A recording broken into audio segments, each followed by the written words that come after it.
We will now move on to our reports.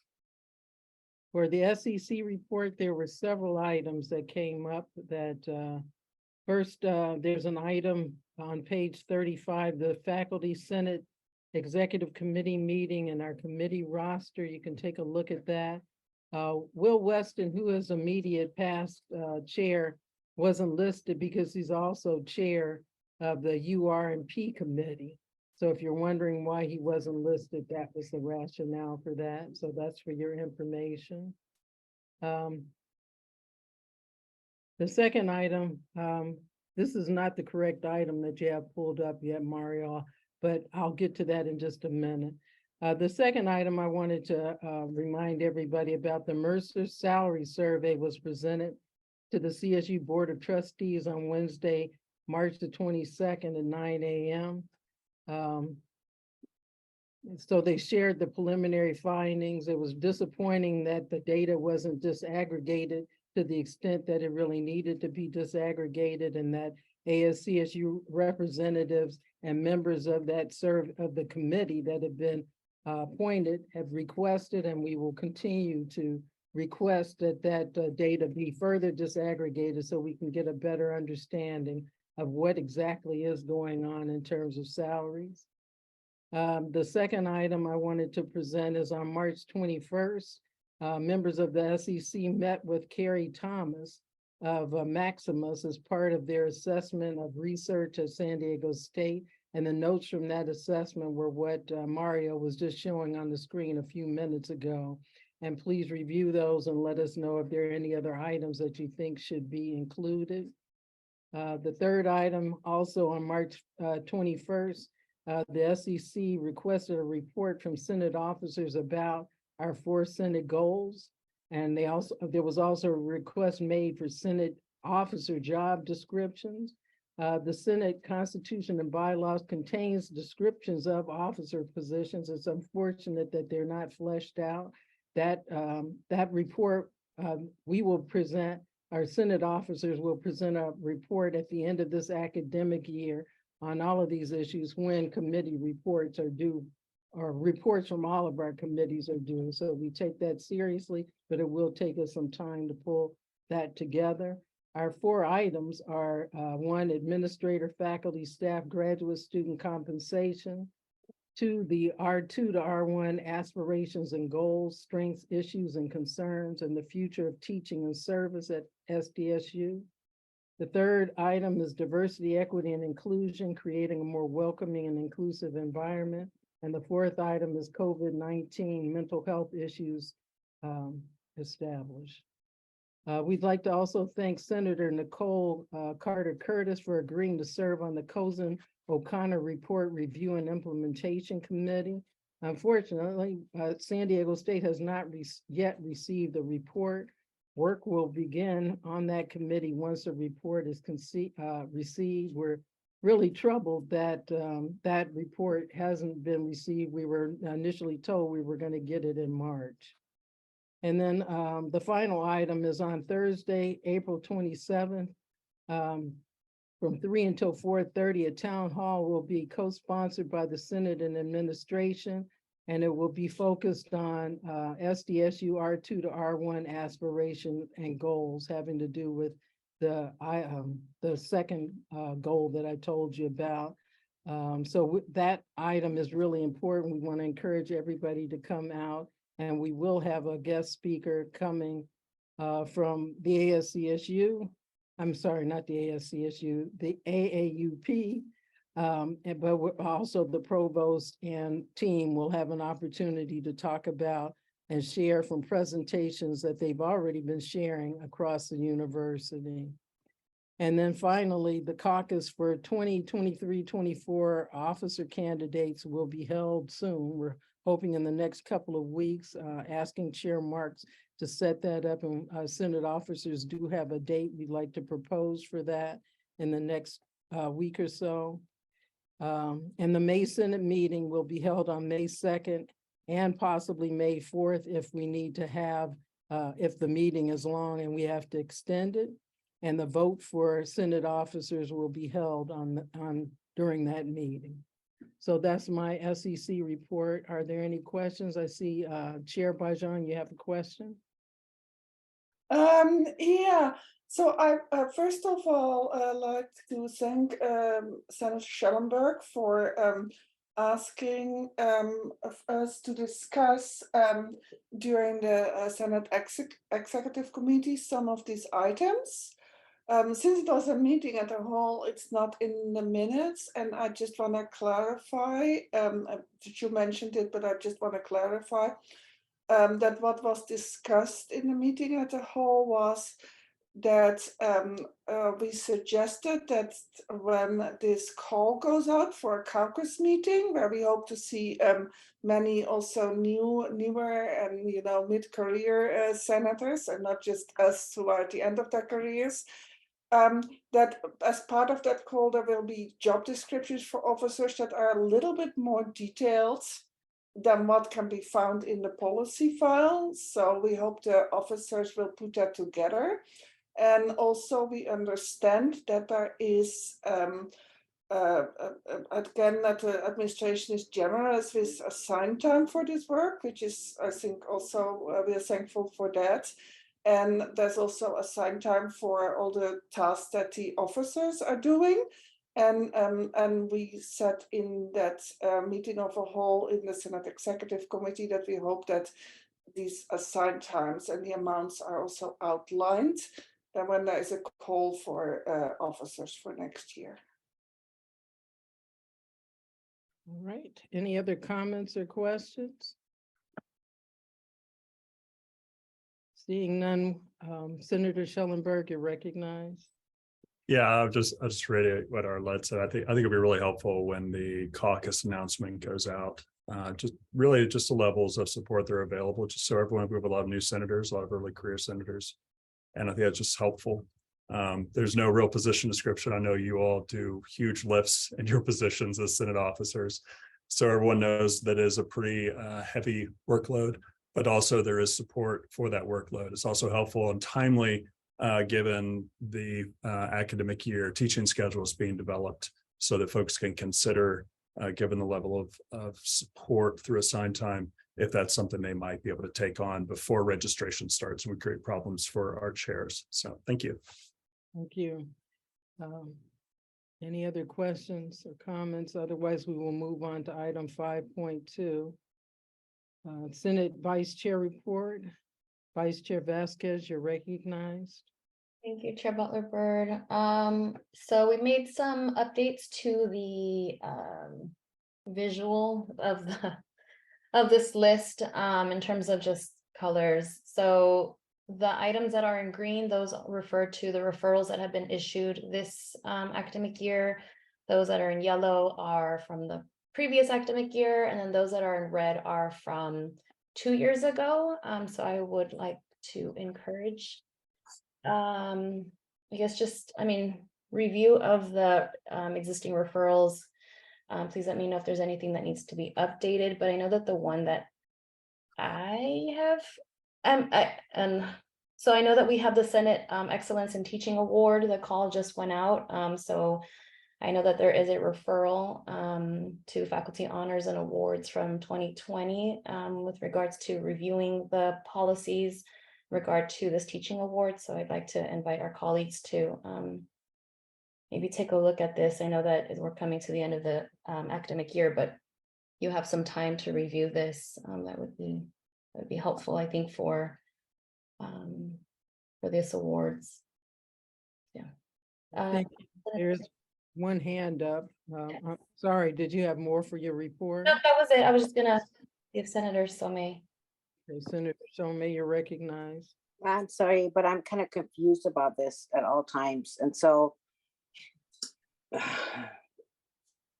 I don't know what to ask, but but it's just kind of confusing what's happening, what's not happening. So it would be really great if you could present this in a way that maybe telling us what we are doing this year versus next year, or where things are at the moment. I think it's just, kind of like looking at this, I can read what is there, but what's the plan? I think that's what I'm asking. And I think I appreciate your feedback on that.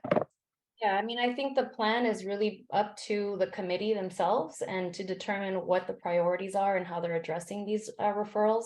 And so the column on the left side lists the names of the standing committees. The card name that's in the middle of this is kind of just the titles. Some of them are abbreviations of the referrals that have been issued. And so if you are on the committees, then you would then you should have received these. Or if maybe perhaps you're new to the committee, then I would maybe invite you to ask the committee chairs for some context or some information. Yeah. Ones. And then the labels really have to do with our Trello system. So you know, the different, and so the colors, the purple, it's related to if the referral is in committee, then it's labeled purple that within our Trello card system. But again, if you're the chair of the committee, then you should have access to this. But oh, okay, thank you, Pat. We'll look at that. So yeah, so. And so what are the other colors? The yellow is what? And the green is what again? So I'm sorry, yeah. So the colors in the middle of the card name. So the green, these are the referrals that were issued within this academic year. So the 22-23 that represents academic year, and then the underscore and then the number right afterwards that represents the referral number for that academic year. So so if we look at URP, so 22-23, that's this academic year, and it represents referral number 17 of yeah, not number 17 of like just URP, but number 17 of all the referrals that have been issued this academic year. And then Thank you. Thank you. All right, so we will move on to, thank you very much, Vice Chair Vasquez, for your report. We will move on to item 5.3, Senate Treasurer Report. Treasurer Sharma, you're recognized. Thank you. So I think the screen should show up the expenses for the Senate that have been made by now. And as far as the assigned time report, the details I have by now, they are not very consistent from college to college. Therefore, we will present all these reports at the end of the year. Thank you. Any questions? Otherwise, thank you, Treasurer Sharma, for your report. Item 5.4, the President's Chief of Staff report. Unfortunately, the President was out of town, so the Chief of Staff, Santos Derek, you're recognized. Thank you for being willing to present. Thank you, Nola. And I actually have Vice President Luke Wood here with me today. I'm going to start with him providing a brief update on the non-resident fee, which we were asked to give an update on, and then I will wrap up if I can share with Luke. Thank you. All right. Well, good afternoon, everyone. I hope you all are doing well today. Definitely have a few updates for you today. The first is about the fee process that we have been going through as a campus.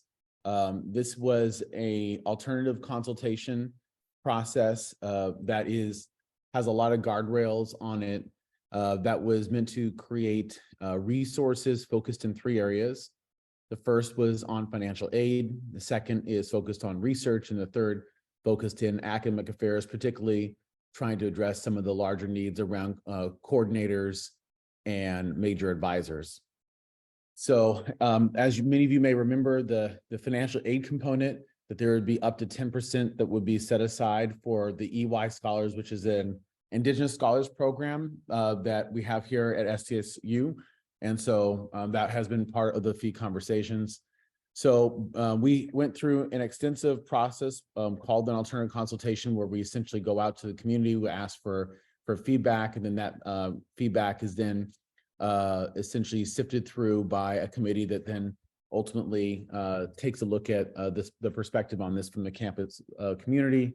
In addition to that, we received a significant amount of feedback from some of our minoritized communities wanting to make sure that the financial aid component was attentive to middle income students who are part of some of our students who most likely are to experience disproportionate impact. So that includes some of our undocumented students who are part of Dreamers and students who are part of our Henrietta Goodwin Scholars Program, which is a program, which retention program for first and second year students who identify as Black or African American.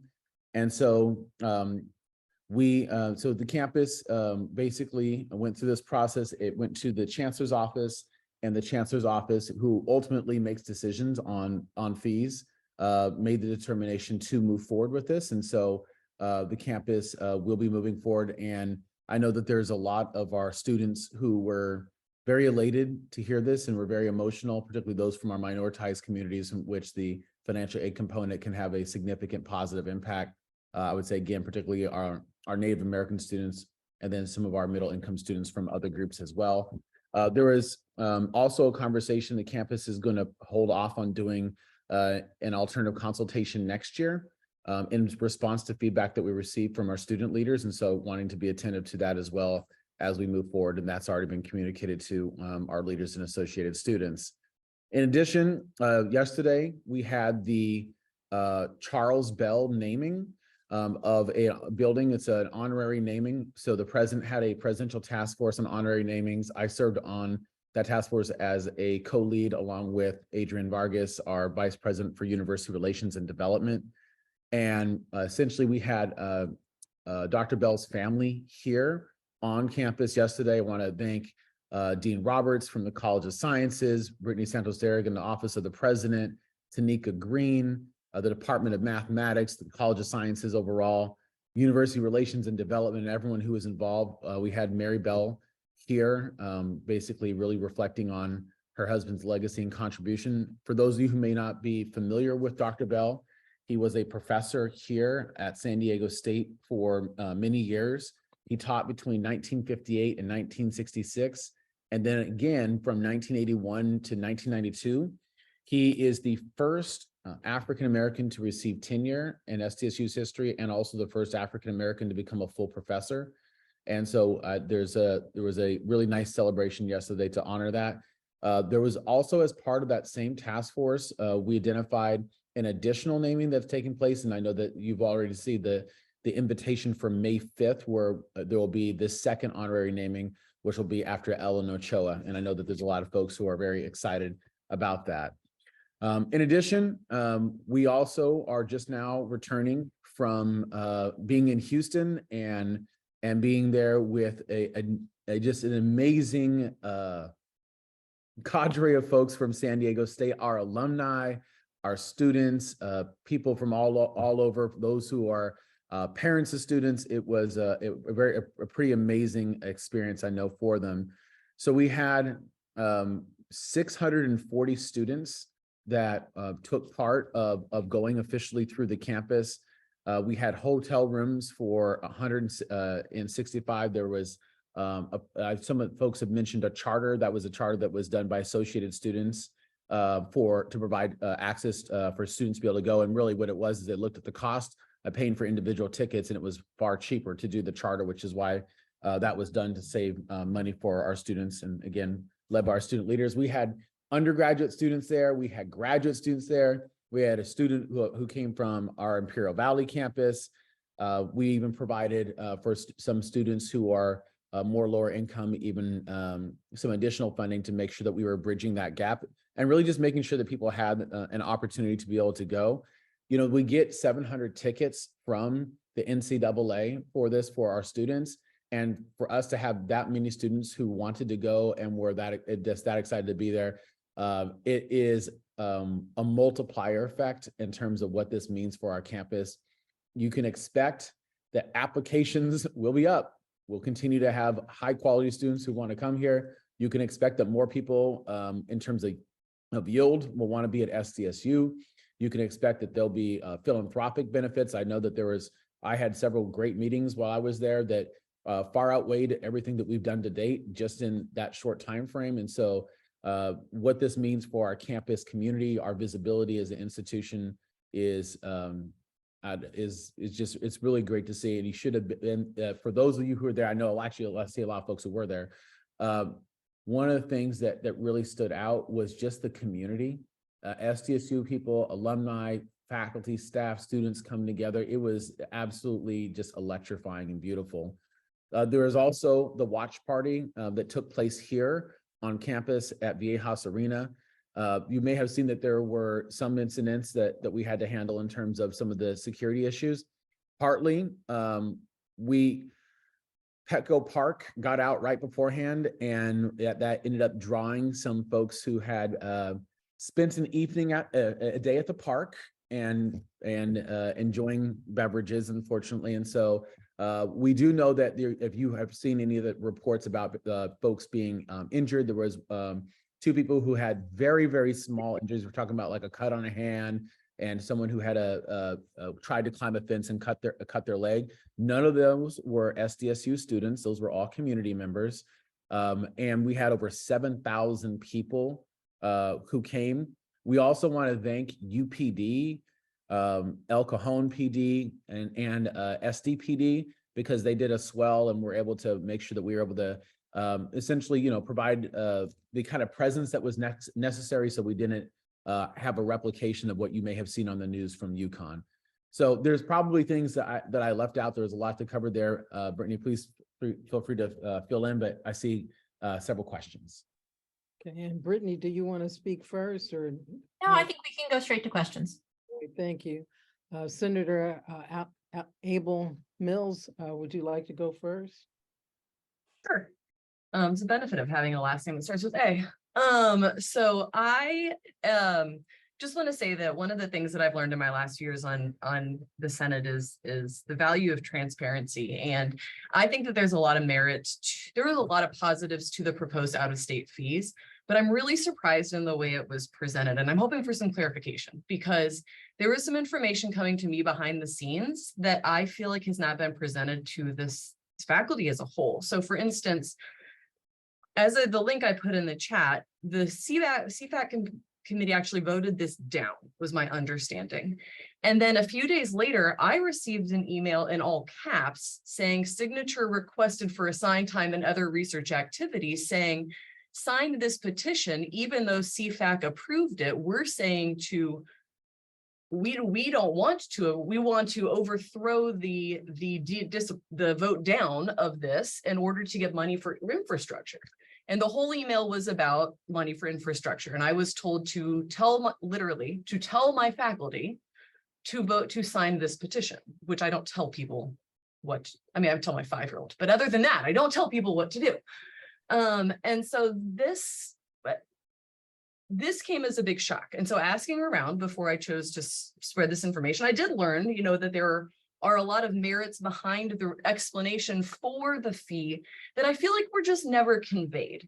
And this has been something that I feel like I've brought up multiple times in this committee and others that I would like to see more of, which is just transparency. And Provost Ochoa and I've had this conversation before. I just like all the information. So he's probably trying not to roll his eyes at me being like, oh, Allison's asking for all the info again. Like, I learned that the out-of-state students were actually getting less money for out-of-state students than we're getting for in-state students when you factor in all these other things. Like, there's all these other factors that go into it. But the fact is that not only do I feel like this information was ever conveyed to this committee, but the fact that this went to the students, the CFAC voted it down, and then there was a petition started to go above that and go to the chancellor's office. I guess I'm uncomfortable with the way this whole thing went down. And so I would like to get more information and see if we can just have more information on the details about this. I guess is what I'm looking for.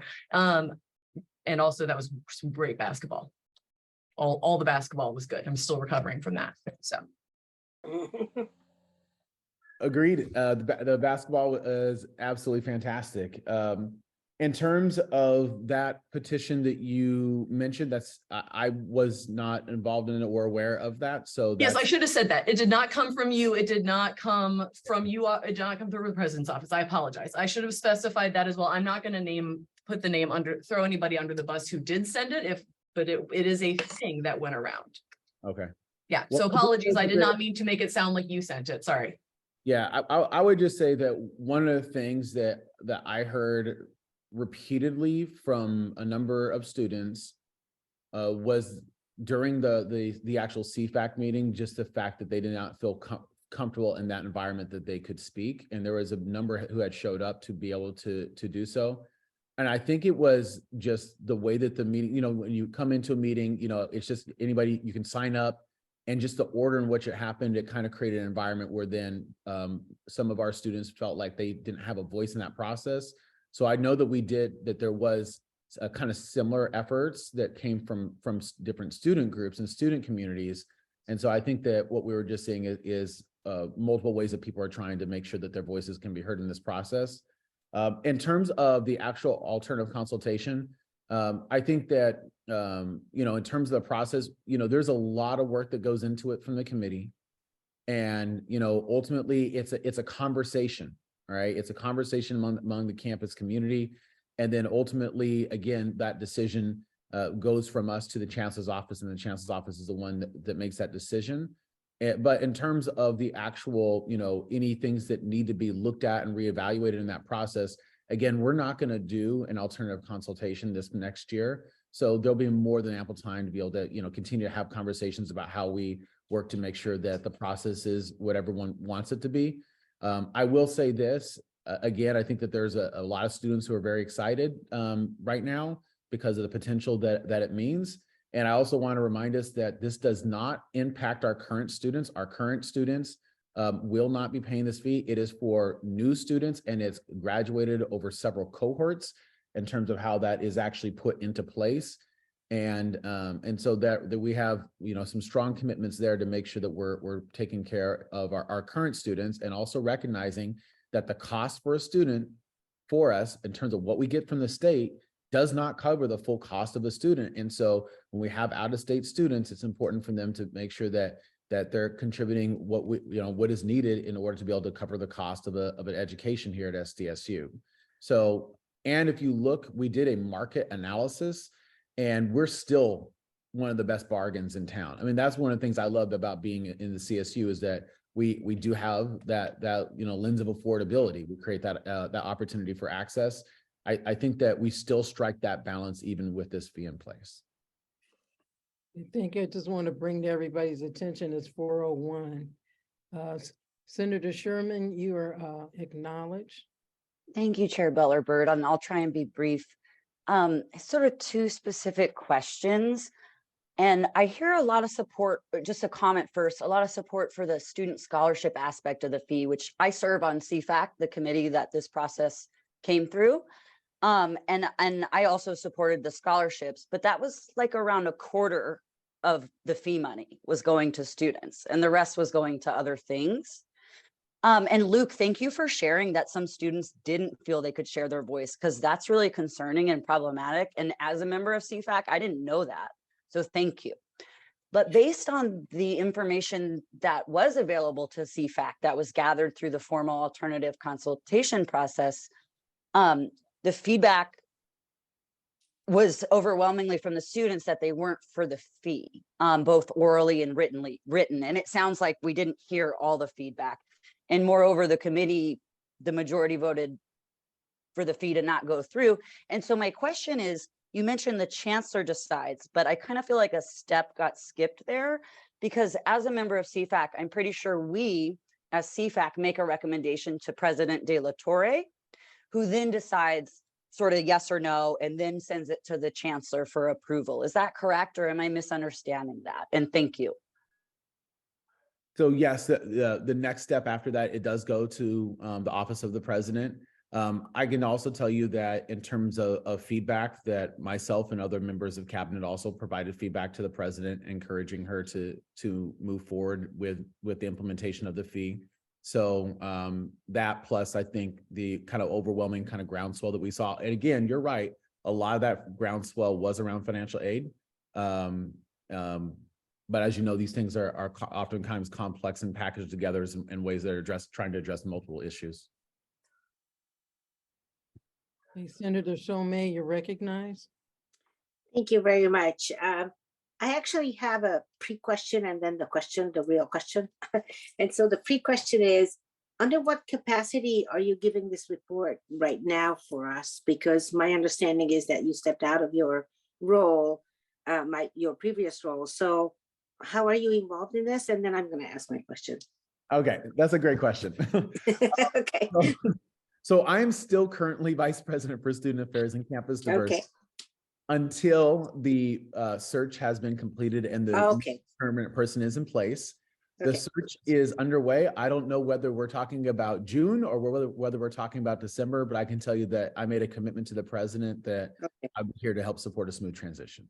That's very nice of you, actually. Thank you. So my question really is, my understanding is that there was $100,000 devoted to people traveling to Houston, whatever the capacity was, whether it was students, 700 students or others, I don't quite understand, how the numbers kind of like add up to that. But so at the same time, graduate students would have to pay a $300 fee to get support for their writing assignments and everything else that they might need for their education. And so how do you reconcile that? Because I feel like there's a mismatch in where are we going? Are we a high school where we are supporting basketball, which was actually a great game, by the way, all the way through, so I totally support that. But at the same time, don't we want to kind of like institutionally support our graduate students, since we are kind of like a wannabe R1, right? After all. So yeah, that's my question. No, it's a great question. I mean, so again, to reiterate, we did have a number of graduate students who went on this trip. I don't know what the number is, but it was a very high percentage. But that's kind of like I'm talking about more like academics supporting graduate students in their academics, not supporting them to go to games, right? So that's my question. Yeah, I would just say that that's one of the benefits of this fee, is that it's creating infrastructure for research. And a lot of times when we're talking about our graduate students, they're oftentimes the people who are supporting our faculty members in conducting that research. So I know for me, I've had a research center even to this day since 2011, and we're primarily staffed by graduate students that we work with, and we provide them with opportunities. Separate from that, the campus, in terms of the strategic plan, has commitments to expanding out doctoral programs. And I know that you've seen the large conversation that's taking place, and now the impending legislation on the independent PhD. I would also say that, we established an Office of Graduate Life and Diversity. And I understand all of that. I'm sorry. I'm sorry. Before you continue, I think my question really is towards, why are you spending $100K to go to a basketball game when you could spend it to support graduate students in their studies? I think that's my question ultimately, and I'm going to stop there. Thank you. Yeah, so the monies come from different sources. So remember that the plane that took our students there, yes, there was monies that came from different parts of campus, but it was the lion's share came from associated students. They have specific ways in which they collect dollars that are specifically intended to benefit students. And so, we do want to provide them with that flexibility to be able to do that. I would also say that this is also a once in a lifetime opportunity for the campus. Well, let me not say once in a lifetime, because the athletic director corrected me. I agree. First in a lifetime opportunity for the campus. I agree. That's good. So it's the first step. First step. So I don't see that we have to say that it's either or. I think it's an and both. We need to figure out ways to continue to support our graduate students, and we also, in the rare incidents that something like this happens, we want to make sure that we're providing those opportunities too. Senator Thank you. Recognize. Thank you. Thank you, Vice President, for what I'll say is an outrageous report. There's no point my saying how much I am opposed, because it's not up for a vote. It was somebody else's decision. The question is, when do we believe administration? We've heard before with the Mission Valley development that afterwards there would be no fee increases. The students will not in any way be asked to pay for anything more. Yet here we are. So I guess I missed the wink, wink. All the time there was no new fees, no new fees. So from now on, when should we believe administration? Because right now, I'm not sure that I should. You know, I have to say that the information that you had about there not being a fee is not accurate information. So it could be that there was some miscommunication or misinformation that took place across the line. I would just say that we've been communicating this process throughout the year. We've been working very closely with our campus fee advisory committee. There's a lot of feedback that comes that we get from our campus community. And then again, the groundswell of additional feedback. When can you believe administration? I think we all have to believe and trust in one another and work collaboratively together. The story of SDSU is being written currently, and I think that takes all of us to write it collaboratively. Hey, Senator Camper, you're recognized. Yeah, I just want to quickly talk about at least one part of the fee, and also in reference to VP Wood's comment about some students not being, particularly American Indian students, not being heard. Look, 99.9% of us at San Diego State are settlers on Kumeyaay land. And so many of the Native people feel no problem with asking others to pay a little bit for that land so these students can go to school. And so to me, the idea of saying we should get other donors to do it or run to the tribes and do it is absurd. We're able to have this university and as a resource because we're on their land. Now, the last thing I'll say, that 0.1% or even smaller, there's no way these Native students can ever be heard or their voice can ever be heard in this kind of process, right? And the times when they do try to be heard, like the mascot, for example, people blow them off. So they have every reason to believe that nothing is ever going to get done because people aren't going to listen to them. So I think the idea that somehow there is a democratic process for this is just a little bit false. Thank you, Senator Kelly. And just a reminder, it's 4:11 and we still have quite a number of items on our agenda. Yeah, thank you. Yes, I think this is an extremely important item though, so I'm glad we're having some time to talk about it. So there's a couple of issues. We are, I just keep saying the same thing. We're in a housing crisis. We have loan, every time you take out a loan, you pay at least $2 back. As I recall with fees, when you take out a loan, you cannot get federal loans for these. And I think the international students who are on this list can't get those loans. So they go to the private people. The private people charge high interest rates. So if my kid goes for free to this school or doesn't have to get out loans, and my kid is currently going to a CSU, the other person in their same dorm room will pay 2 to 3 times what my kid pays. So every time you charge more money and people have to take out loans, you're charging them 3 times the money and you're helping the private loan industry survive. So what you're doing here is you're robbing Peter to pay Paul, right? That's the classic. Now, is Paul deserving? Of course, Paul's deserving. That's not really the issue. The question is, how do we pay for this? Now you're saying, well, we got to get the money from somewhere. And I looked at the funds and I'm thinking, well, it's a lot of money, but it's not that much money, right? We could find it. And then I look at what is our organization all about? Turns out that 70% of the CSU budget now goes to administration. So, and we have constant, unending increases in the percentages that the administration is. So we have plenty of money. We also have thousands and thousands of dollars, millions of dollars to build, like new little infrastructure gadgets, to have new logos, to have all of this stuff. And you say, oh, it's this pot of money, it's that pot of money. But ultimately, it's going to the students who are now the most indebted, in the most vicious kind of debt that you can possibly have, and ask them to pay for somebody else so they don't have to have debt. It's just like, I don't know what to do with this information. And you're saying, well, we're a cheap deal. We're only a cheap deal because everyone else is doing the same thing. So it's just completely out of control.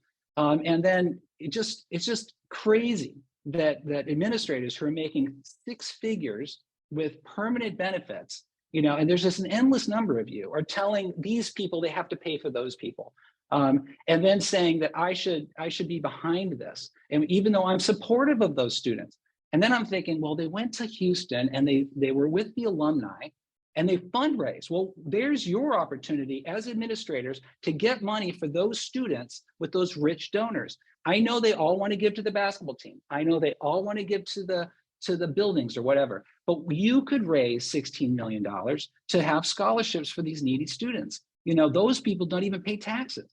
So I'm really, really frustrated with the way this continues to go, and the state organization, which I love, is putting the backs of the entire organization and all the salaries and everything off the backs of these students. You know, and I just want to express that, because I seem to have no say and no one seems to really listen up there. And you guys get great salaries, you know, for playing this game, but it's really hard to look my students in the face every day and say, wow, this is just such a good deal. You know, it's really tough. Well, Thank you. Go ahead. Well, Senator Kelly, I would say that even though I don't fully agree with your assessment of the situation, one of the things I do appreciate is I know that you very much care about our students. And I think we are on the same page and on the same team here. I think that there's just different strategies to try to be able to get there. This fee has embedded within it 2% that's going to ECRT, our Economic Crisis Response Team. That's going to be a significant boon to the resources there to be able to help address some of the issues that you raised around food insecurity, housing insecurity, transportation concerns, employment barriers. And you've said before in the past yourself here at the Senate that, yes, we see this amongst our undergraduate students, but we also see these issues amongst our graduate students as well.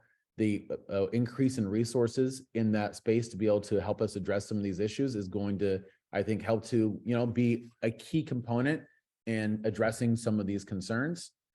So I appreciate you, again, the sentiments and the caution and concern that you're expressing. But again, I do believe that we're on the same page in trying to create the best opportunities that we can for our students. And Luke, just to add to that, to the comment about the student loan debt, that was what actually originally was the genesis for the idea of this in the first place. It was, we went to financial aid and asked them who was our most loan burdened population on campus. And the single most loan burdened population on campus was our California middle income students at the undergraduate and graduate level. That those students who are increasingly cut right off from being able to receive all of the additional financial aid through both Pell and SUG and the other university pockets of aid which are linked to income. Those students who are making between $60,000 and $120,000 are bearing the brunt of cost of living increases and are not receiving all of the aid meant for our lower income students, nor are they affluent enough to be able to support the cost of education and cost of living on their own. They were the highest burdened population, which is why this was meant to target them specifically, graduate and undergraduate students. And then, of course, there's also the comment about philanthropic increases. I know Rose gave a recent report, I think in SEC, but in other spaces, which was 4 years ago, only about 60% of our students received scholarship aid or financial aid. We are now over 70% of our students receiving financial aid and scholarship aid. That is largely due to the increase in year-over-year record philanthropic giving. We expect again this year to pass our record for philanthropic giving. The vast majority of that giving is in student scholarships. We have increased the amount that goes to faculty chairships and faculty endowed professorships. That was not a practice at the university in the last before 4 years ago, but the vast majority of our giving is targeted to our students, and that's why we're now at more than 70%. So this is not an and or, it is a both and, trying to target the aid where it is most needed. Thank Brittany, you. I'll just add that we were 4 years ago at less than 66% of our total scholarship funding going to our students. We're at 99.6. So we are moving in a direction to ensure that almost 100% of our available scholarship dollars go to our students and are not sitting in an account unawarded or being held for a rainy day. We're making sure that it goes to our students. Okay, thank you. Chair Locke, you're recognized. Thank you. Yeah, I'd like to shift the conversation just a little bit back to Texas and Houston. I raised a question on the Senate listserv, I think last week, asking for some transparency about the funding to send administrators to the Final Four and presumably to stay through last night's game, although maybe not all folks stayed. It's great to learn that Associated Students has mechanisms to send students, but I'm curious how If employees of this institution were sent to a state we are banned from using state funds in, and where we cannot present or engage in our own research, at least not using professional development funds. So if someone could answer the question of how that money was, what money was used, how it was distributed, and whether or not that money has to be paid back, as I'm hearing from the rumor mill. Thank you. Well, I'll take the first part of that and then pass it over to Brittany. So as I think about it, the two largest delegations that went were from our alumni and from our students. So the students, again, that funding came from a variety of sources, but the lion's share came from associated students, and that's why we were able to support that travel. There was also a number of chartered flights. Again, these flights were chartered because it was cheaper, not because folks were wanting to be fancy. Then our alumni paid for that. So there was packages that they paid for that basically gave them tickets to the game, gave them entrance into into certain pre-events that were taking place. We were hosting events the entire time we were there. We're again trying to support the community on the ground while we're also trying to do that here. And then they also had some other perks that came along with that, but those were purchase packages that were done through our alumni association. And then Brittany, I'll pass the second part of that to you. Most of what I'm aware of was paid for by alumni. And then if individuals wanted to travel onto those, then they paid themselves, or if they have philanthropic funds, then they can use those philanthropic or auxiliary funds as they would do just to support a researcher who's traveling to a banned state, or if it is for other university business in banned states is increasingly being navigated by our faculty, staff, and students. But all of those that I'm aware of, it would exclusively have to be philanthropic funds for that purpose, or auxiliary funds for that purpose, or they were supported by alumni. Senator Shomei, you're recognized. I think it's just a comment. I think it would be great if something like this happens in the future, that alumni sponsors all of our students to go, rather than tapping into any other funds. Thank you. Thank you for the comment. And I see Amanda put in the chat, if any state funds were used, no, they couldn't be used for that purpose. Okay, Senator Holvote, you're recognized. I just want to clarify. So it was philanthropic funds and alumni funds that paid for our administrators to go to Houston. Correct? Yes, or auxiliary dollars designated for that purpose. Thank you. Okay, thank you. And in addition to that, a lot of people paid their own way just to be there because of the wanting to be there to support the students. We tried to have a ratio of chaperones per students, given the fact that we were in a different city and wanting to make sure that folks were taken care of. I probably would have done the same thing, it was great, Shomei, please, we're running out of time. Thank you all for your report. The provost has been waiting quite a while. Can we go ahead and allow him to present his report? Thank you. Thank you, Nola. Have a few things to report. We are already halfway through with filling our faculty lines. We're doing 60 searches and we filled 30. I'm very confident that we'll be filling quite a few this week and next week because we have a lot of offers out. So I know this takes a lot of effort from faculty's part. So I'm very pleased with that. Speaking of faculty searches, tomorrow we're having a faculty hiring retreat. And this is a joint effort that I've established where we have the deans presenting a spirit of transparency, how each college prioritize their request, and what those requests are. And what we do, although the Senate policy says they just need to consult, we do more than that. There will be 10 tenure track, the Senate Tenure Track Policy Committee representatives voting. They have as much an equal vote just like a dean or an AVP does. And so each dean will be in a spirit of transparency to explain why they need every position that they're requesting. And then individuals, including the 10 people from the Senate Tenure Track Planning Committee, will vote to make a recommendation to me on which should be the lines that we should fund. That will take a good portion of tomorrow. And so I'm really looking forward to having that discussion and shared governance where people can come together and understand. And we do that because it's very important. While somebody may look at their own college, we're one academic affairs, and it's very important for each colleges and people in the Senate to understand what are not only their respective college needs, but what are other college needs across and including the library.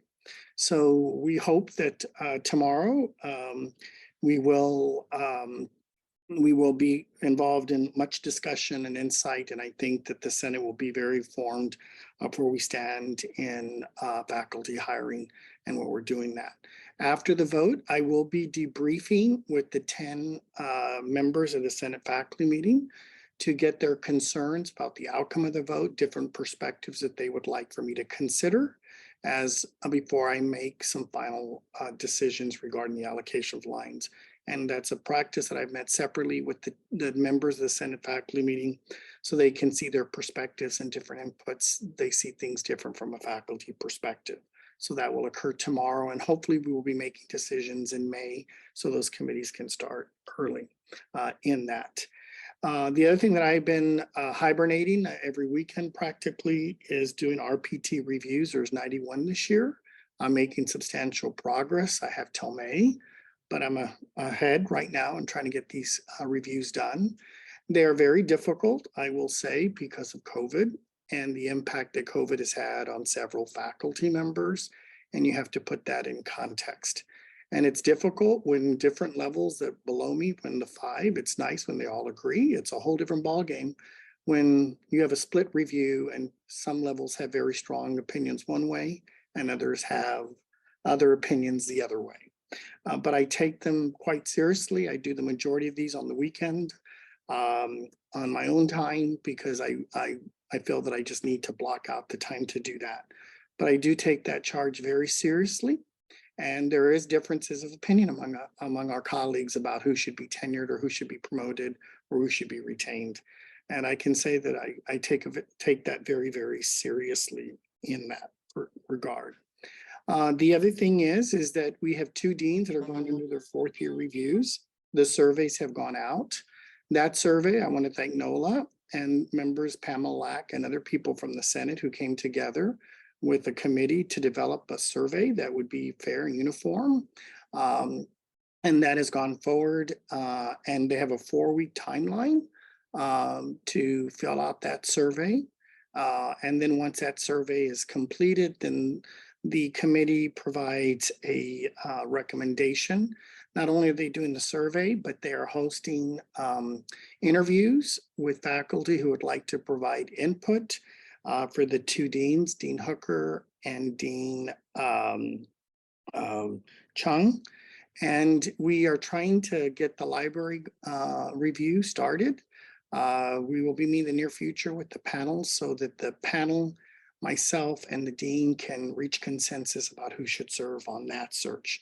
But that is a lot of work, and I really would like to thank the Senate members who worked on that hand in hand with us to make sure that we have a good process in there.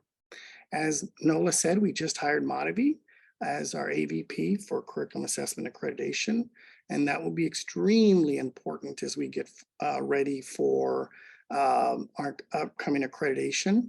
There were some factors that were brought up of concerns, and we've worked very hard to address those concerns with the previous review, and that is very important. We did not have to undergo a 5-year review because of COVID. So it's kind of not, midpoint just kind of makes it more broad. We will be doing the review because we got a 10-year review. We have an option to do the more lengthy review or the thematic themes. And we have a committee made of faculty members from every college. And we've focused our 2 themes will be student success and diversity. And that is a quicker route to do that. And last but not least, we announced the dean for PSFA will have a new dean starting July 3rd. And I want to thank the committee, Janice McKay, who's from the University of Nevada, Las Vegas, as an associate dean. She has been on the Senate. It was their chair of the Senate at UNLV. So she will be starting on July 3rd on that. So those are my reports. I don't know if there's any other questions that I can answer. We're just about out of time. I was gonna ask if I could get a motion to extend the meeting. So moved. I'll make a motion to extend the meeting by 10 minutes. Okay, thank you. And can I get a second? Second. Okay, anyone opposed to extending the meeting by 10 minutes? Seeing no hands, it's unanimous. I saw a hand go up. Senator. Whoops, he disappeared. Okay. So I'm gonna think that that means we're approved. So let's move forward with the Q&A. Senator Shomay, you're recognized. Thank you. Just a point of clarification. Provost Ochoa, I think we are referring to this, the process is as an RTP process rather than an RPT process. And I keep hearing RPT, but I don't know what that means. But I guess it's the same thing as we have been kind of like, okay, so. Annual promotion and tenure here. Okay, yes. Sorry about that. RTE. Late in the day. It's okay. It's just, I don't want to be confused. Thank you so much. Sorry for that, if I put the letters in the wrong order. Secretary Fuller, is that an old hand or a new hand? I just have a question. I actually have two. One, I noticed that telework is on the topics for your section, but I didn't hear you speak to that. And two, I wanted to support my lecturer colleague in the comments who asked for an update on the ENS building. I can do the first, Brittany, maybe you can do the second. I think you have more information on that if that's possible. But regarding the first, we did launch the new telework policy and each dean was asked to work with HR. I've heard no concerns raised from the academic colleges that with staff. We discussed that faculty staff could take one day and they would develop a plan to have someone cover them or have virtual rooms. So I've reached out to my AVP, Marianne Kremicki, who's overlooking with that. And I asked her and she said that we've not have had concerns raised from the academic colleges regarding our telework. If there's any concerns, I would recommend that people email me so that we can address those as that relates to our staff teleworking. I think we've, in that decision to telework, Amanda, there were people who had difference of opinion. We did survey our students who had some concerns about that and wanted to assure some things about availability. So we did consult with various stakeholders, but I'm glad we found common ground among all constituents so that we could implement that. But if there's any concerns about teleworking, I ask that people email me or Marianne Kremicki so that we can address those issues. But I've not heard of any issues from the academic colleges with staff. So I hope that provides, yes. Thank you for the update. I think it's really helpful to know that. Is there a policy in writing? Is it been published or is it more informal? Well, every college was to work with the plan with HR, Amanda, because some colleges are better staffed than others and some colleges have 2 people in unit. Some people only have 1, some people share a person. So each college was to work with HR because I did not want to micromanage. And I've come to realize that our colleges and units are very, very different. So my understanding that has been done. So if a particular college wants to see what was worked out within their unit, I'm more than sure they can contact HR for that. So does this only apply to academic affairs in sort of the colleges, or is this like university wide?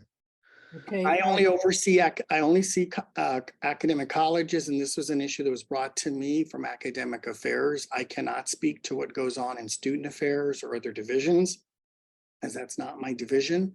But this was an issue that was raised to me and been brought up by different faculty members, by staff who've emailed me, by deans. So we began to work on this and to try to bring everybody together.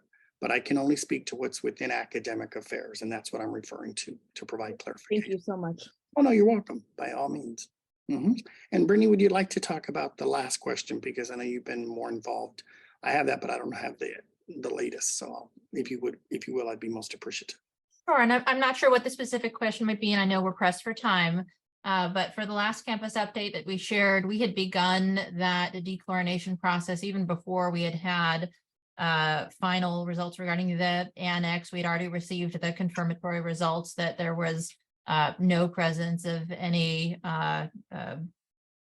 of the Legionnaires serotypes, 1 through 14. We did a comprehensive DNA sequencing of everything and found no evidence of anything in the ENS building. We hadn't yet received comprehensive data back from the annex, but we began out of an abundance of caution as the 30-day dechlorination process just to begin. That process wraps up next week. For those 30 days, we'll be able to communicate more information to the campus. I know there are researchers eager to get back in those spaces regarding a specific timeline, but we wanted to be sure that when we communicated that timeline, it was set. But we're at the tail end, finishing up next week of that 30-day process. And then those who want to be able to get back into the buildings can expeditiously do so. From an instructional standpoint, I know academic affairs worked early on to move most of the classrooms, just because we weren't sure what our timeline would be, how long it takes for testing and any mitigation efforts, and we didn't want a back and forth from an instructional standpoint. But we know our researchers would like to re-enter the building as soon as possible. But if there's a more specific question, I'm happy to answer it. Thank you. Let me see, I guess it's Senator Graskar. Is that how I pronounce your last name? It's okay. It's great, sir. I guess I'm just a little confused. And first I want to give a giant shout out to Provost Ochoa because he worked his tail off. I know it's probably a really slang term to use here in the Senate, but to get our program, athletic training specifically, moved to the nursing building and find us some office space as well. So there's been a great effort, but I think we're all just a little confused from the last letter that went out because the way it read, at least, it made it sound like there was actually bacteria found in the annex. At least that's the way many of us in ENS are interpreting it. And so, so I'm just asking for clarification, essentially. No, that's correct. So in the annex as opposed to ENS. So when we speak just about the ENS building versus the annex, but they're one loop. So the water flows from ENS to the annex and then terminates. So in ENS itself, despite I think there was 50 or so testing locations across that building, found no evidence in ENS, found low levels in the annex at 3 kind of faucet locations. Those levels did not rise to the level at which we would be required then to do cleaning or health concern. But, we were again acting out of, all right, anything that isn't 0.00, we were going to operate from we want to do mitigation efforts. But unfortunately, in order to be able to clean in the annex, you clean both buildings because of the connection. Even though the flow is that way, when you clean, you can't seal off. And so that required a 30-day mitigation process just to make sure. And then the reconfirmation testing is built into that timeline because then you retest those 3 faucets in the annex to make sure, okay, now do you get that 0.00? And so that was what we were trying to communicate. I've known if that's slightly more or less detail than was in that letter, but just to be clear. Actually, that was quite helpful. That's the most detail that I know personally I've received since the beginning of March. And for any of those out there who may not be fully versed in this, the ENS students, most importantly, and faculty and staff have been displaced since the beginning of March. And it's not likely we're returning to our building until probably summer school. So, and in the midst of that, we lost a dear colleague to Legionnaire's disease. And I just want to kind of put it out there that your colleagues have been through a lot and we have been grieving. And I just wanted to make sure that the rest of the campus was aware of what we were experiencing. So thank you very much. Thank you, Margo, I'd like to say that we did acknowledge at the last Senate meeting the passing of a former dean and of our current colleague, Dr. Bruno. There was a wonderful memorial service that the university helped espouse. I think there were over 400 people. That was a beautiful tribute that I think went a long way. I came to that tribute and many of my colleagues did. And there's no doubt, and I only met Dr. Bono once, but I can tell you that he left a lasting impression because that was the first department I went to go visit. And he did an incredible presentation. So I clearly understand that. And I just want to say that I'm glad the university provided resources to help honor him and his family and the wishes that they really, the way they wanted to do that. And it was nice to see students from the 80s to come, but we had it in Storm Hall West, and that room was almost full. And his mother was here and his siblings were here, but that's one of the most beautiful memorial services I've ever attended. So it was very clear to me to understand that pain. And so I just want you to know that the university did work, and I want to give credit to Brittany and the president's office for helping do all the logistics to honor one of our colleagues who had an incredible impact, and to help the family in the way in which they wanted to do that. Thank you all so much, and thank you for bringing that back to our attention. One last thing, Nola, I would like, while we're naming the new dean for coming in, I would be remiss if I didn't thank Heather Canary for serving in a very critical role and doing an incredible job to advocate and to move PSA forward. She deserves special recognition for her efforts. And so I'd just like to publicly acknowledge Heather for willing to serve in that interim role. Thank you. And unfortunately, we are out of time. We still have some items on our agenda, information items that we will bring back to the next meeting, and also a report for about the graduate program fee waiver update. We'll need to bring that back. President Moore from Associated Students wasn't here, so we'll have him also deliver his report at the next meeting. Thank you all so much for all of your hard work, and we will see you next month. Motion to adjourn? Yes, may we have a motion I so moved. and a Second. second? I second. Second. No dissent, I hope. We'll see you next month. Thank you.